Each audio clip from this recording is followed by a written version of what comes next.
네, 반갑습니다. 211페이지 보게 되면 줄침 부분에 당신이 선정을 얻지 못했다면 당신이 감각적 즐거움의 결점에 대해 아무리 많이 이해했더라도 당신은 여전히 감각적 즐거움으로 돌아갈 것입니다. 그렇죠? 우리가 이제 부처님께서는 나쁜 먹이 옛날 습관으로 돌아가지 마라 이렇게 얘기를 한 게 아니라 이 선정이라는 먹이를 가져라 이렇게 얘기를 했어요. 그래서 선정이라는 훌륭한 먹이 또는 선정이라는 대체 먹이죠. 이게 있어야 된다라는 뜻입니다. 이게 없는 한은 여러분들이 수행을 하다가 과거 습관대로 돌아가지 말아야지 라고 결심을 했다 하더라도 과거 습관대로 돌아가게 돼 있습니다. 돌아가게 돼 있고, 왜냐하면 이게 의지로 누르고 있기 때문에 그래요. 대체 먹이는 안 주고 먹지 마라 이렇게 의지로 누르고 있으니까 스프링을 눌러 놓는 거하고 똑같아요. 이렇게 스프링을 이렇게 꽉 눌러 놓는 거하고 같습니다. 의지로. 근데 이게 탁 풀리게 되면 더 높게 뛰어버리죠. 이렇게. 그죠? 용수철이 이렇게 팍 튕겨 올라가듯이. 이렇게 됩니다. 그래서 이제 부처님께서는 이 선정이라는 대체 먹이를 빨리 확보하라 이렇게 말씀을 하신 거예요. 그러니까 그전에는 여러분들이 이런 과정들이 있을 것이다. 여러분들이 결심을 했다 하더라도 그게 의지에 기반을 두고 있기 때문에 그죠? 언제든지 과거의 습관대로 과거에 먹던 먹이로 돌아간다라는 겁니다. 그러면 그걸 알고 빨리 다시 돌아와서 수행을 하면 되겠죠. 그 자책을 너무 많이 할 필요가 없습니다. 대체 먹이가 없기 때문에 그렇다라는 점을 잘 이해하셔야 돼요. 그 다음에 그 밑에 이제 줄침 부분에 보게 되면 선정은 기존에 이제 그 먹는 방식에 대한 굶주림으로부터 당신을 지켜줄 수 있다. 대체 먹이 역할을 한다라는 거죠. 선정이라는 먹이는 여러분들이 기존에 먹던 먹이랑 완전히 다른 거예요. 아까 봤듯이 우리가 그 범천의 행복이라고 얘기를 했죠. 우리는 지금 욕계의 행복이고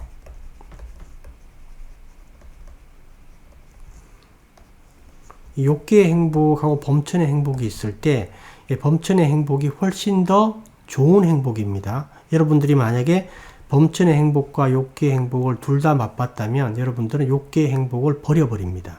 범천의 행복이 워낙 좋기 때문에 직접 경험해 보면 알아요. 훨씬 좋습니다. 그러다 보니까 이제 범천의 행복을 즉 선정을 얻게 되면 욕계의 행복에 대해서 기존의 습관을 버릴 수가 있다. 기존의 먹이들을 먹지 않아도 된다라는 겁니다. 대체 먹이가 있으니까. 그죠? 욕계의 행복은 이제 주로 감각적 즐거움에 기반을 두고 있죠. 감각적 즐거움에. 그래서 자극적입니다. 그리고 일시적이다. 범천의 그 선정의 행복은 이게 경우에 따라서 초선정을 얻을 때 그 삐띠라고 하는 이제 환희 이제 이게 일어나기도 하죠. 근데 이거는 되게 이제 일순간이에요. 일시적입니다. 선정의 일반적인 개념은 이제 고요함하고 그 다음에 이제 편안한 즐거움 같은 거예요.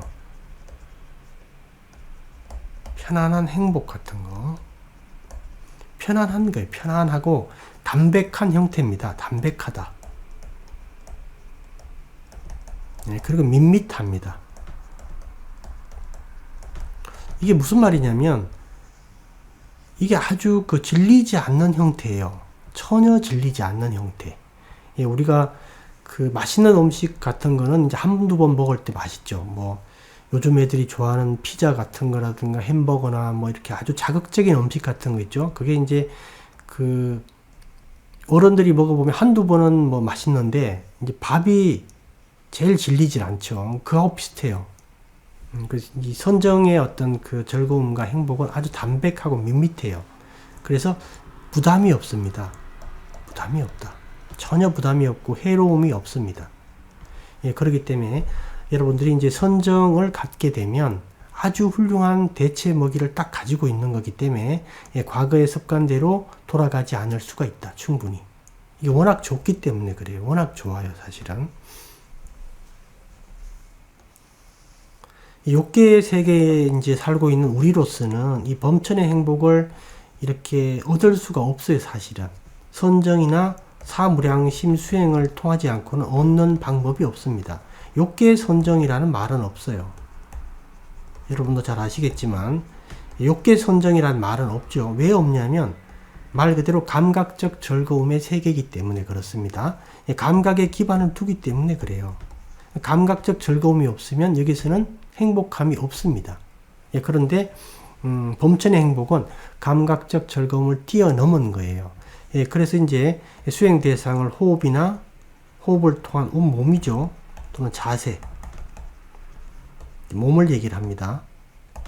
그래서 수행 대상이 이게 되는 겁니다. 이게 이제 이걸 수행 대상으로 이렇게 삼을 때 보통 중립적인 대상이다 이렇게 표현을 하는 경우가 많죠. 근데 이제 사실 이 중립적인 대상이라는 표현보다는 좀 더 정확하게 얘기를 하면 아주 단순하게 얘기를 하면 재미없는 대상이에요. 재미없는 대상. 한마디로 감각적 즐거움이 없는 대상입니다. 감각적 즐거움이 없는 대상. 그러니까 우리는 감각적 즐거움을 행복으로 여겼던 삶을 살던 사람들이 그게 전혀 없는 거에다가 계속 집중을 해서 행복을 얻으라 그러니까 이게 안 되는 거예요. 상당히 어려운 이유가 바로 그겁니다. 전혀 우리가 볼 때는 합리적이질 못해요. 그런데 여기서 행복과 즐거움을 얻으라 그러니까 수행하다가 상당히 힘들죠. 이 원리를 좀 이해하셔야 됩니다. 재미없는 대상에 재미가 들면 여러분들이 정한 이 재미없는 대상에 만약에 재미가 이렇게 딱 이 대상에서 즐거움이나 행복을 얻었다. 한마디로 재미를 얻었다라면 재미가 생긴다라면 이거는 감각적 즐거움이 아닙니다. 이거는 전혀. 그러니까 욕계 세계에서 경험할 수 없는 즐거움이에요. 감각적 즐거움을 뛰어넘은 즐거움입니다. 그러니까 아주 좋은 행복이나 즐거움을 가져옵니다. 이게. 여러분들이 이제 이해하셔야 될 게 바로 그겁니다. 만약에 내가 이런 재미없는 대상으로 2시간을 수행했다. 그래서 이제 꾸준히 2시간씩 수행을 했습니다. 이렇게 했는데 나머지 시간은 감각적 즐거움의 세계 속에 또 들어가서 살죠. 그래서 여러분들이 감각적 즐거움을 많이 이렇게 추구하게 되면 이 즐거움을 얻을 수가 없어요. 사실은. 그러니까 이 나머지 수행을 안 하는 시간도 이게 조금 유지해줘야 될 필요가 있는 거예요. 그래서 이제 감각적 즐거움을 많이 추구하는 분들은 선정을 못 얻습니다. 특히 이제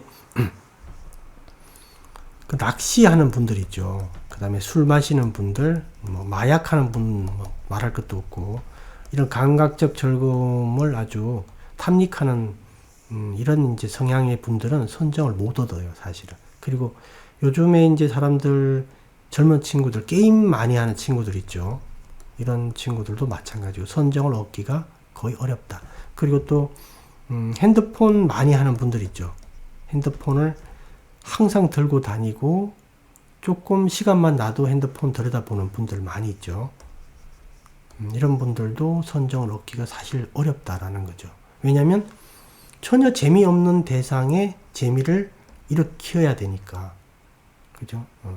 감각적 즐거움과 전혀 관계없는 대상에서 재미를 일으켜야 되니까. 이런 쪽에 빠졌다가 다시 이쪽으로 들어오고, 이쪽에 빠졌다 이쪽으로 들어오고, 이렇게 됐을 때 만약에 시간이 이제 5대5다. 그러면 본전치기 밖에 안 되는 거예요, 사실은. 여러분들이 이제 이해하셔야 될 게, 내가 왜 선정을 얻지 못할까라고 이제 고민을 하는 분들이 많이 계시는데, 이게 바로 그것 때문에 그렇습니다. 재미없는 대상, 즉 감각적 즐거움과 관계없는 대상에서 즐거움을 느껴야 돼요. 그러니까 어떻게 해야 되냐면 오래 같이 있어야 됩니다. 오랫동안 함께 해야 돼요.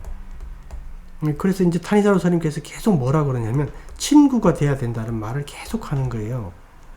재미없는 친구입니다.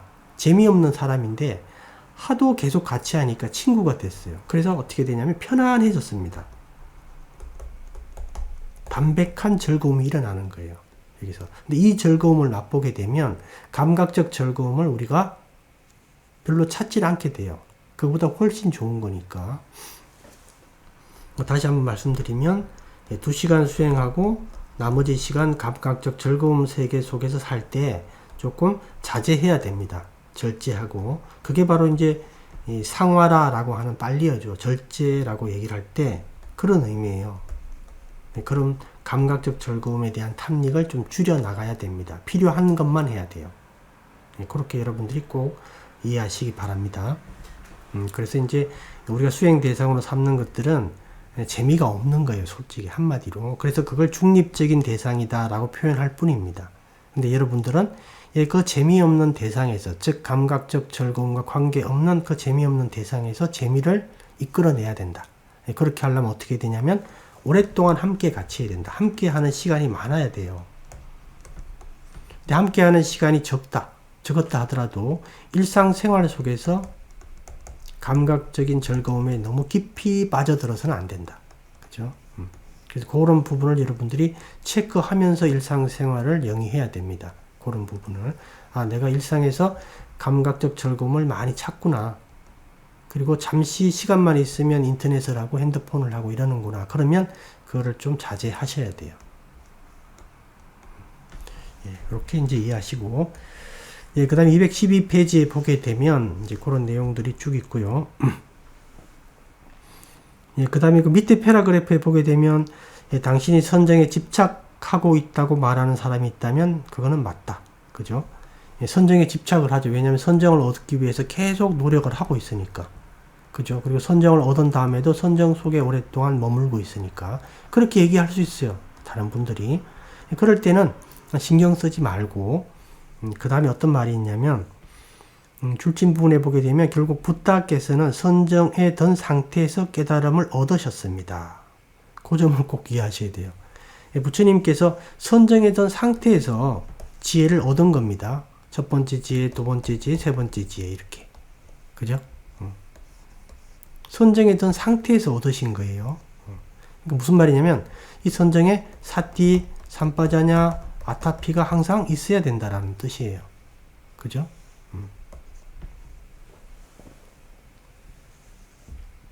그래서 그 밑에 부분도 기억을 해 두시고.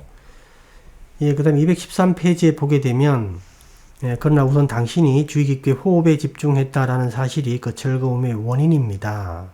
그죠? 당신의 토대입니다. 호흡이 토대가 되겠죠. 선정이 결국 나중에 그 호흡 관찰이 이제 아주 잘 되어서 오랫동안 대상에 머물게 되면 선정을 얻게 되고 이 선정이 바로 마음을 연구할 수 있는 토대가 되죠. 그래서 지혜와 연결이 되는 겁니다. 그렇게 되고요. 그 다음에 그 뒤에 보게 되면 당신이 그 토대를 버리게 되면 즉 즐거움에 너무 빠져가지고 선정이 주는 그 즐거움에 너무 빠져가지고 당신의 토대 즉 호흡을 놓치게 되면 이때는 그죠? 같이 없어지겠죠. 그 먹이가. 그래서 실제 이제 어떤 경우가 있냐면 그 선정을 이렇게 처음에 이렇게 선정을 얻었다. 그래서 이제 환희가 일어나고 또 이제 많은 사람들이 이제 눈물이 나는 경우가 많죠. 이렇게 됐을 때 이게 마음이 이렇게 고양됩니다. 상당히 고양이 돼서 이게 흥분하게 돼요. 그래서 이제 이 문제 때문에 이게 선정을 잃어버리는 경우가 많이 있어요. 이게 너무 이렇게 의미를 부여하다 보니까 고양이 돼가지고 너무 이제 쉽게 얘기해서 너무 마음이 업됐다 이렇게 표현할 수 있는 거죠. 너무 업돼가지고 그 다음에 자선을 했는데 선정이 못 들어가요. 그런 경우가 많습니다. 이런 부분들은 여러분들이 평상시에 잘 염두해 두고 기억해 두셔야 돼요. 그렇게 돼 있고요.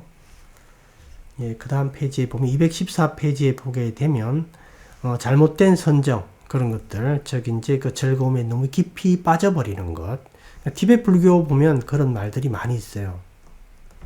선정에 그 깊이 빠져가지고 선정의 즐거움 속에서 이렇게 논의는 것에 대한 위험성에 대해서 경고를 많이 한 내용들이 많이 있습니다. 티베트 쪽은 이제 선정을 상당히 중시하다 보니까요. 그렇게 돼 있고, 그 다음에 3번 밑에 각주에 보게 되면 사띠와 삼빠자냐가 없기 때문에, 즉, 선정에서 이제 잘못된 선정이 여러 가지 형태가 있는데, 지금 이제 타니사로 스님께서 말씀하시는 건 보게 되면, 214페이지 그 줄침 부분에 보게 되면, 잘못된 선정에 들어가게 되고, 그 길은 발전이 없는 막다른 골목길입니다. 이렇게 되고, 다시 말해서 당신은 여기에 있지만 실제 존재하지 않습니다. 그러니까, 우리가 부처님께서 말씀하신 그 선정은 하나의 바와예요. 선정에 들면 자티가 생기고요. 예, 그래서 이 바와 자티가 바로 범천이 됩니다. 욕계 세상에 살고 있고 욕계 세상에 인간의 몸을 가지고 있지만 이 범천의 존재로 선정에 들어가면 바와 자티가 일어나게 돼요. 즉 이게 유가 있고 존재가 있게 되고 거기에 태어남이 생깁니다. 태어남이. 여러분들이 이제 그 윤회라는 게 우리가 이제 죽었을 때 다음에 태어나는 것도 있지만 지금 현재 순간에도 계속 일어나요. 이렇게 우리가 선정에 들게 되면 지금 내 몸을 가지고 욕계 세상에 있지만 색계 천상에 태어난 범천에 태어난 상태가 돼요. 그 상태가 선정에 들면 그래서 태어났다라는 의미가 바로 그런 뜻이에요. 근데 만약에 이 올바른 선정이 아니다. 즉 여기서 이제 소위 얘기하는 사띠와 삼빠자냐가 없다. 그러면 색계 선정에 태어나지 못한 겁니다. 올바른 선정에. 그거는 잘못된 선정이에요. 다른 곳에 태어난 거예요. 다른 곳에. 뭐 안따라 바와라고 하는 그런 데 있죠. 그래서 이제 그렇게 보시면 되고, 그 다음에 215페이지에 보게 되면 그런 말이 나오죠. 이제 두 번째 패러그래프에 보게 되면 여기서 말하는 당신의 서비스, 당신이 해야 할 일은 호흡에 초점을 유지하고 몸을 가득 채운 호흡을 인식하는 겁니다. 몸 전체에 대한 알아차림을 유지하려고 노력하십시오. 그래서 호흡 관찰하고 자세 관찰은 몸 관찰이죠.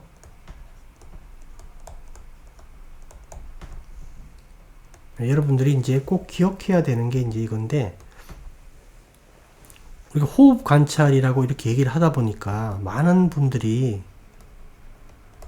호흡 관찰 이렇게 얘기를 하니까 이걸 호흡을 관찰하는 걸로 알고 있어요. 호흡 그 자체를.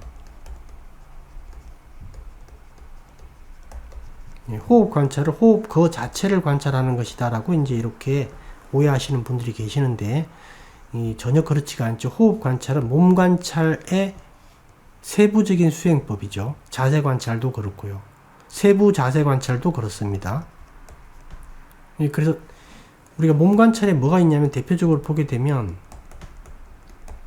방금 봤던 호흡 관찰이 있고 자세 관찰, 그 다음에 세부 자세 관찰, 지수 화풍 관찰 이런 것들이 쭉 있는데 이런 것들이 다 몸 관찰에 속하는 겁니다. 이게 무슨 뜻이냐면 호흡을 통해서 몸을 관찰하는 거예요. 몸을. 자세를 통해서 몸을 관찰하고 세부 자세를 통해서 몸을 관찰하고 지수 화풍을 통해서 몸을 관찰하는 겁니다. 몸을 관찰하는 거예요. 몸을. 호흡 그 자체를 관찰하는 게 아니에요. 이게. 이 경전 어디에도 없는 내용입니다. 이거는. 경전에 없어요. 이거는. 호흡을 관찰하라 라는 말이 없어요. 호흡을 통해서 몸을 관찰하는 겁니다. 그 호흡을 통해서 몸을 관찰한다. 그런 의미예요. 이게. 호흡 자체를 관찰하는 건 아닙니다. 그리고 이제 거기 이제 어떤 내용이 나오냐면, 몸 전체에 대한 알아차림을 유지하려고 노력하십시오. 해야 할 일이 있지만 즐거움 속에서 당신이 해야 할 일은 자신을 여기 호흡과 함께 분명히 함께 있는 것입니다. 그래서 호흡과 계속 함께 해야 돼요. 선정에 들어갔다 하더라도, 그죠? 호흡과 계속 함께 하고, 삼빠자냐가 일어나면 삼빠자냐와 함께 해야 되겠죠? 아타피를 또 해야 되고. 아타피 노력은 뭐냐면, 장애가 일어났을 때 장애를 잘 대처해야 되겠죠? 그죠? 5장애가 일어났다 그러면 5장애를 잘 대처해야 됩니다. 5단계를 적용하는 거죠. 한마디로. 5단계 적용해 주는 것. 즉, 이런 장애들을 잘 처리해 주는 것. 그게 바로 노력이다. 아타피다. 이렇게 보시면 되죠. 그 다음에 또 무슨 말이 나오냐면, 두 번째 줄침 부분에 보게 되면 당신의 알아차림의 범위가 작아지고 그 다음 당신은 사라집니다. 그것은 마치 에어포켓에 들어가는 것과 같습니다. 이게 에어포켓이 이제 뭐냐면, 에어포켓이 뭐 여러 가지 의미가 있는데, 여기서 지금 타니자로 선생님께서 말씀하시는 에어포켓은 이게 무중력 상태 같은 걸로 이해하시면 돼요. 무중력 상태. 이게 이제 어떨 때 있냐면, 지금은 이제 무중력 어떤 장비가 있는데, 예전에 이제 미국하고 이제 러시아, 소련에서 이제 무중력 시험을 할 때, 훈련시킬 때 어떻게 했냐면, 비행기로 이제 고도를 계속 높입니다. 이렇게 높인 다음에, 그 끝에 가서 이게 자유낙하를 해버려요. 그렇게 됐을 때, 그 시점에서 무중력이 일어난다고 그럽니다. 그래서 사람들이 이렇게 비행기 안에서 막 떠다니는 거 있죠. 그런 현상이 일어난다고 그래요. 그래서 이제 그 에어포켓은 그 의미다라고 보시면 됩니다. 이제 이게 어떤 말이냐면, 우리가 호흡 관찰을 하다 보게 되면 하나의 대상에 계속 이렇게 이 정도 갔다가 처음에 더 작게 아주 작은 한 지점에 딱 집중을 완전히 여기에 꽂아버리면 어떤 이상한 형태의 어떤 그 바와에 팍 빠져버려요. 그리고 외부 감각하고 차단이 됩니다. 이렇게. 그래서 외부 감각과 딱 단절이 되는 현상이 딱 일어나요. 근데 이 사람이 이제 이 상태에서 나중에 깨어나게 되면 이 부분을 깨어나게 되면 아주 개운합니다. 편안하고. 그런데 여기서 자기가 뭘 했는지 기억이 안 나요. 즉 이 순간에 사띠와 삼파자냐 아타피가 없는 거예요. 이거는 올바른 선정이 아닙니다. 이거는 잘못된 선정이에요. 네, 그런데 이제 이 부분을 선정이라고 이렇게 하는 경우가 많이 있어요. 사실은 실제 우리나라에도 외부 감각과 차단된 상태가 선정이다. 이게. 그래서 깨어난 다음에 자기가 이제 여기서 뭘 했는지 이렇게 추론해 나가는 거죠. 이건 현재 순간이 아니에요. 이거는. 그리고 소위 얘기해서 이분들이 이제 들어가 있던 이 선정 자체에서 사티 삼파자냐 아타피가 없어요. 없으니까 그 점을 얘기를 하는 겁니다. 잘못된 선정이다라고요. 여러분들이 이제 그 선정의 개념을 잘 모르기 때문에 계속 이제 이런 착각이 일어나는 겁니다. 선정이라는 거는 아주 편안하고 행복하고 담백한 거예요. 그래서 여러분들이 이제 에너지 충전이 되니까 마음에 힘이 가득 차니까 마음을 깨뜨려 볼 수 있는 힘을 가지고 마음을 연구하게 됩니다. 그래서 선정이라는 것은 하나의 부가적인 어떤 효과 같은 거예요. 그래서 여러분들은 여러 가지 작업을 할 수가 있습니다. 선정 속에서. 그러니까 우리는 선정이라 그러면 뭐 정신통일이다. 외부와 단절돼 있다. 아무것도 할 수 없는 사띠가 없는 상태. 즉 내가 선정에 들었다라는 걸 기억도 못하는 그런 걸 선정이라고 이렇게 얘기하는 경우가 있는데 전혀 그렇지가 않습니다. 선정은 하나의 어떤 현상이고 그 현상의 대표적인 특징이 즐거움이에요. 행복이고 편안함이고 그렇기 때문에 마음은 충전을 하고 에너지를 갖게 되고 그 힘으로 마음을 연구할 수 있는 겁니다. 선정은 목적이 아니고 그 순간 마음을 연구하기 위한 힘을 비축하는 것이다. 이렇게 이해하시면 되겠습니다. 그래서 이렇게 범위가 작아지는 형태 있죠. 저기 이제 그 호흡이 서치는 지점을 이제 코다 이러면 호가 있다 이렇게 되면 인중 부위에 호흡이 서칠 때 이 지점을 아주 집중을 해서 호흡을 여기서 관찰한다. 즉 이 코 앞이나 인중 부위라든가 윗입술 여기에 집중해야 된다라고 이렇게 얘기를 하죠. 근데 이런 부분에 집중해라고 경전에 하나도 없어요. 이런 부분의 내용들이. 여기에 집중하는 게 아니고 호흡을 통해서 온몸을 관찰하는 겁니다. 온몸을. 이 재미없는 대상을 가지고 온몸을 관찰하는 거예요. 근데 이게 워낙 재미가 없기 때문에 처음에 오랫동안 하기가 힘들어요. 근데 여러분들이 계속 자꾸 하게 되면 자꾸 친해집니다. 친해져가지고 여기서 편안함을 찾게 되면 그때 그 편안함은 세속에서 얘기하는 감각적 즐거움의 편안함하고 비교가 안 돼요. 그러니까 이제 마음이 이제 에너지 충전을 할 수 있는 겁니다. 그래서 이제 요즘을 제가 이제 다른 강의에서도 얘기를 많이 했는데 한번 기억을 이제 떠올려 보시기 바랍니다. 이렇게 하고 잠깐 쉬었다가 보도록 하겠습니다.